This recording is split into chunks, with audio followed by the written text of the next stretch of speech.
Let's turn to and read Ezekiel chapter 4.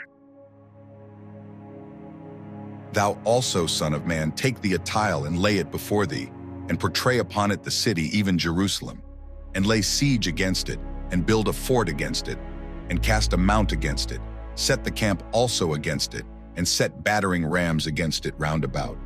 Moreover, take thou unto thee an iron pan, and set it for a wall of iron between thee and the city, and set thy face against it, and it shall be besieged, and thou shalt lay siege against it.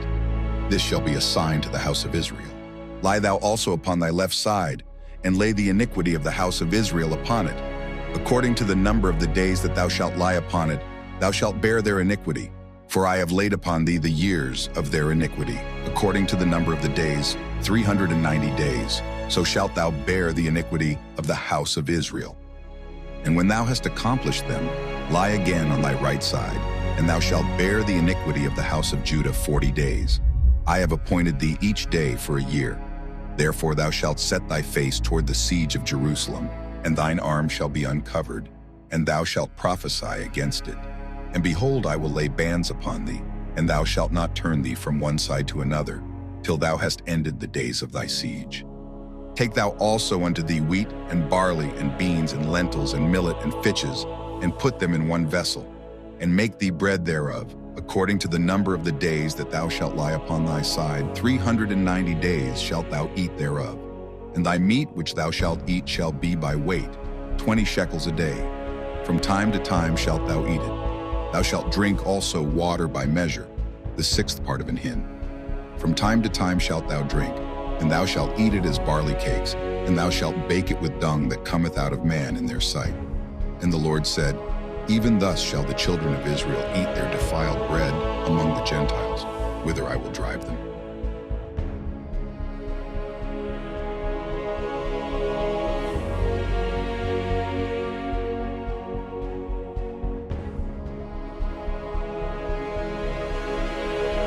To summarize, Ezekiel is told that he must lie down for a total of 430 days.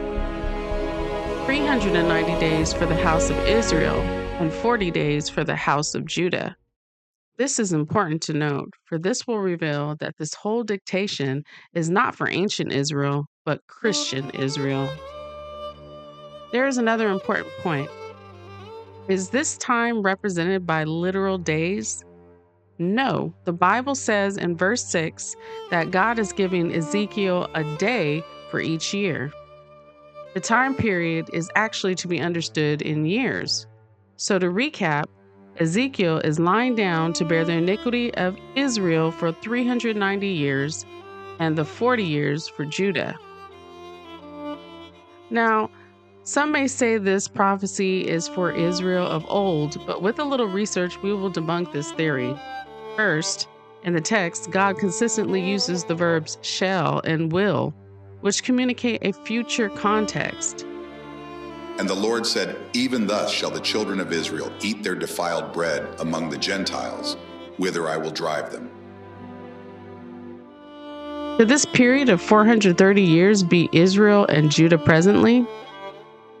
According to the dates given in the text, Ezekiel received his prophetic call in the 5th year of the first deportation to Babylonian in 592 BC and was active until about 570 BC. Remember, the 10 tribes of Israel were carried away by Assyria in 721 BC, approximately 130 years earlier than this date. By 586 BC, much of Judah had been devastated, and the former kingdom had suffered a steep decline of both its economy and its population. Judah was never restored to its former glory, instead existing under varying subjugations under the empires of Medo-Persia, Grecia, and Rome after its captivity in Babylon. In 1948, after World War II, the descendants of Judah began to return to the Holy Land. But this period of time, which ranged from the time the 10-tribe kingdom of Israel was carried away by Assyria to the time that the state of Israel was created in 1948, was too long a span to fit the 430-year period. Now, some scholars say that this prophecy is pointing back, to the time when Israel sojourned in Egypt. But there is also a discrepancy there. Yes, the prophecy of Ezekiel 4 deals with a period of 430 years in about the same manner as the prophecy made to Abraham. And he said unto Abram, Know of a surety that thy seed shall be a stranger in a land that is not theirs, and shall serve them, and they shall afflict them 400 years. But Exodus 12:40 says, Now the sojourning of the children of Israel, who dwelt in Egypt, was 430 years. So there's a 400-year period, and then there's a 30-year period. Ezekiel's prophecy is made exactly the same way in two sections, but not the same number of years in each section. Instead of 400 years, we have 390 years. And instead of 30 years, we have 40, making the same total of 430 in each case. If this prophecy had a reference to the prophecy made to Abraham, it should have been the same number of years in each section. But since it is not the same, it must be another period of time. Again, the prophecy of ancient Israel is that they should sojourn and be afflicted 430 years. But this prophecy of Ezekiel says in verse 13, And the Lord said, Even thus shall the children of Israel eat their defiled bread among the Gentiles, whither I will drive them. Therefore, it is evident that this prophecy refers to another period of time and experience. The prophecy made to Abraham of 430 years ended at the time the children of Israel went out of Egypt, which is according to Bible chronology in 1491 BC. According to the same chronology, the 430-year period of the children of Israel had ended 896 years before Ezekiel was ever given the vision of his prophecy, and he put the prophecy in the future, for he uses the future tense. So it is altogether impossible for one to form a conclusion that these two prophecies deal with the same period and experience of Israel down in Egypt. And of note, God's use of symbols, as a rule, never point backward but forward as teaching points. The whole sacrificial typical system was used in this manner, to point forward to things to come. Abraham's prophecy, like Ezekiel's, points forward to an experience that his descendants will have in the future. We needn't wrest the scriptures out of their meaning.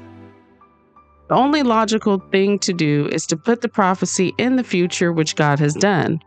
We will see Ezekiel's time frame and division of the 430 years fits exactly if we started at the date of the Protestant Reformation, when Martin Luther received the Bible in 1500 AD.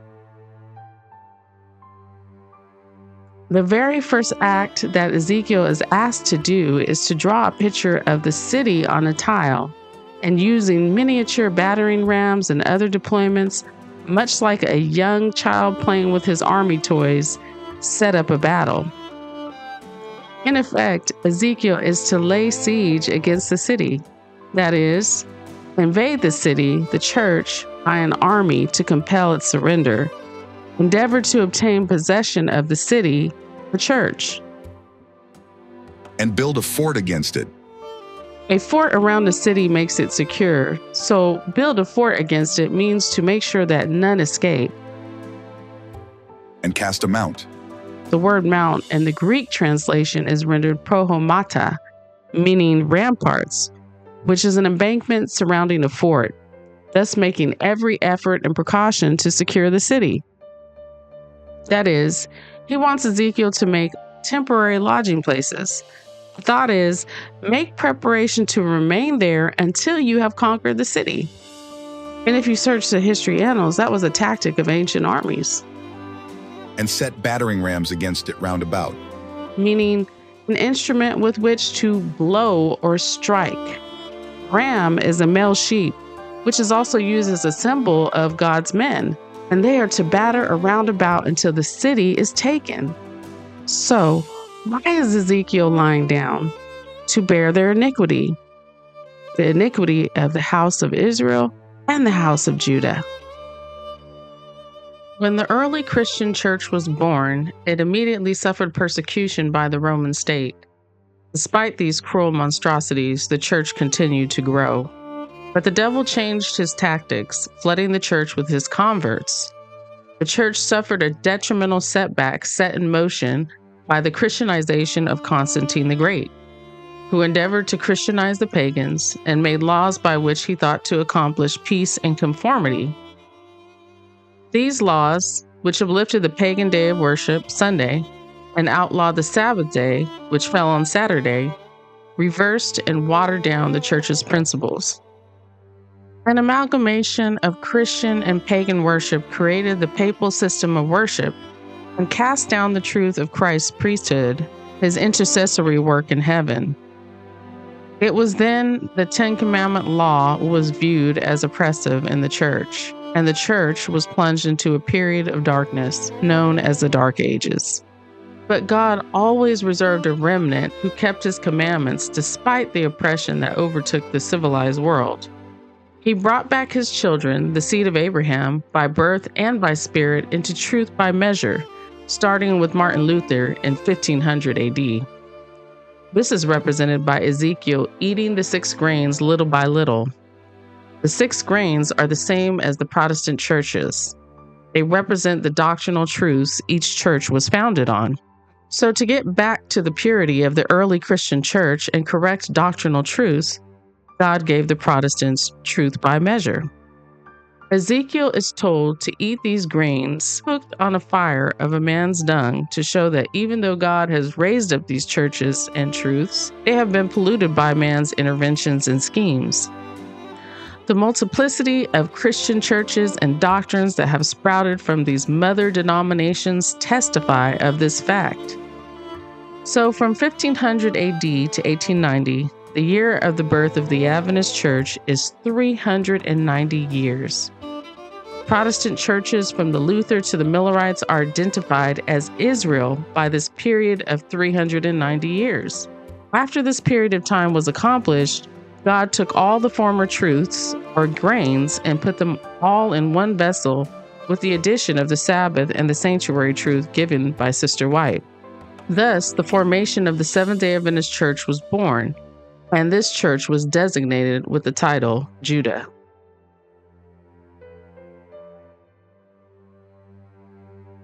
The birth of the Adventist Church is one that was precipitated by a worldwide movement in the Christian churches. This was the Millerite Movement, one that was spurred by the timely fulfillment of biblical prophecies and a Baptist minister's study and interpretation of the 2300 days prophecy in Daniel. Miller believed the sanctuary was the earth and prophesied that in 1843 and then 1844, Jesus would come back to cleanse the sanctuary, which was the earth, a common interpretation in many theologians' views in those times. A mass exodus occurred in the Protestant churches, with many accepting Miller's interpretation and getting ready for the soon coming of their Lord. But Jesus did not come in 1844 to the earth. Some of the Millerites returned to their former churches, but many, though disappointed, decided to go back to the Bible and see where their mistake was. This event was called the Great Disappointment. They realized that although the timepiece was correct in its interpretation, their interpretation of the earth being the sanctuary was all wrong. They found out their mistake by going back to the Old Testament and studying the earthly sanctuary. Enlightenment came to their minds as they realized the work of the earthly priests to atone for the Israelites' sin represented the work that Jesus would do in the heavenly sanctuary in the Christian dispensation. By taking a further look into the ministration of the priest, they realized this atonement was done in the most holy place over the Ark of the Covenant. Inside the Ark lay Aaron's rod, a jar of manna, and directly under the mercy seat where the Shekinah, or glory of God, sat, was the Ten Commandment law. With abject horror, they realized that the entire Christian world was observing all the commandments but one. Remember the Sabbath day to keep it holy. 6 days shalt thou labor and do all thy work. But the 7th day is the Sabbath of the Lord thy God. In it thou shalt not do any work, thou, nor thy son, nor thy daughter, thy manservant, nor thy maidservant, nor thy cattle, nor thy stranger that is within thy gates. For in 6 days the Lord made heaven and earth, the sea, and all that in them is, and rested the 7th day. Wherefore the Lord blessed the Sabbath day and hallowed it.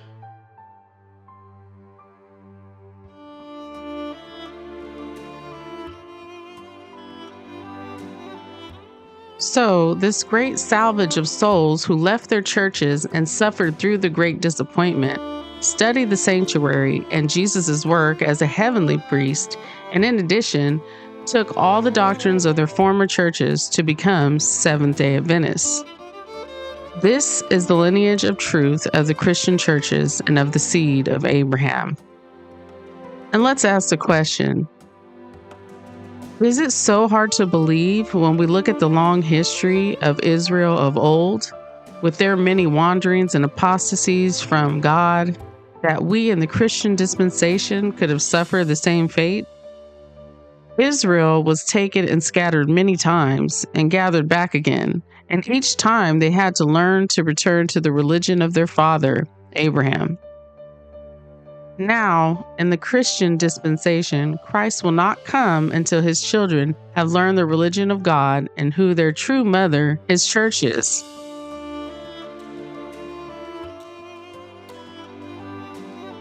Now Ezekiel is to lie on his left side for the iniquity of Judah. During this 40-year period lies a cessation of any new testimony of the prophets other than that which has already been given, just as there was an interim between the Old and New Testament, after which Judah will become astonied and realize that the gift of prophecy has been dispatched once again to accomplish and complete its perfect work in the church, the interpretation of all applicable last-day prophecies.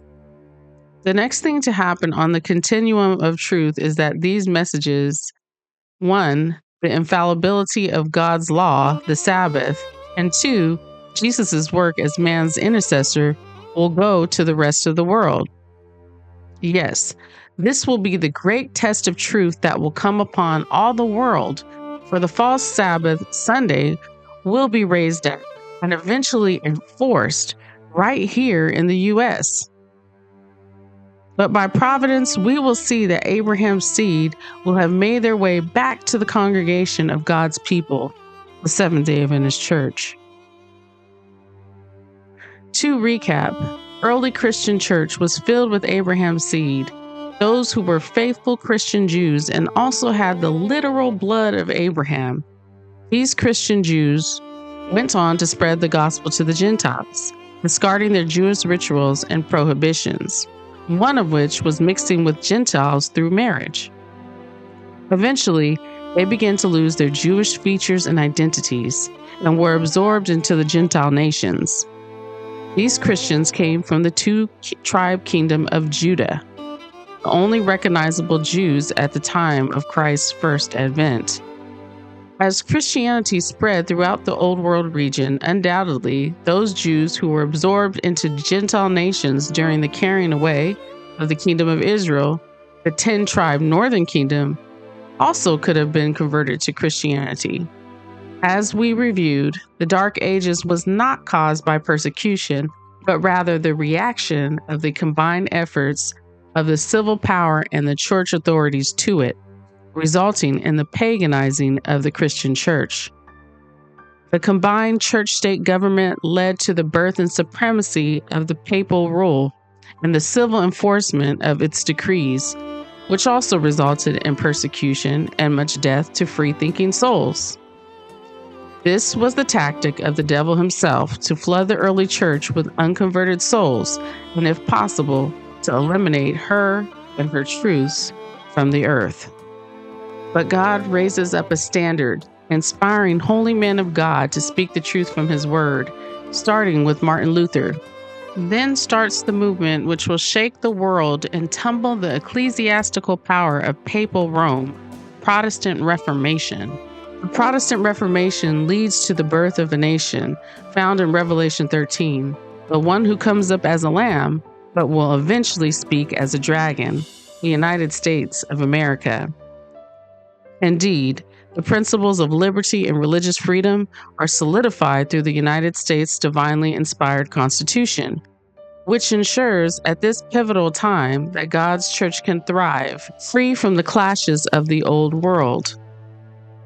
One by one, God gives holy men light from His Word, and 6 Holy Spirit-led and inspired churches are born: the Lutheran Church, the Presbyterian, Methodist, Baptist, Millerite, and finally, the Seventh-day Adventists. In view of this fact and fulfillment of His promises, God has overseen the diaspora of the Jews, which has culminated in the numerous peoples who have made it to the shores of the land of the free. Abraham's seed, through providence and the movement of peoples around the world, enter God's truth and church, and the truths in the Adventist church, in return, have made their rounds the world over, even capturing Abraham's seed abroad.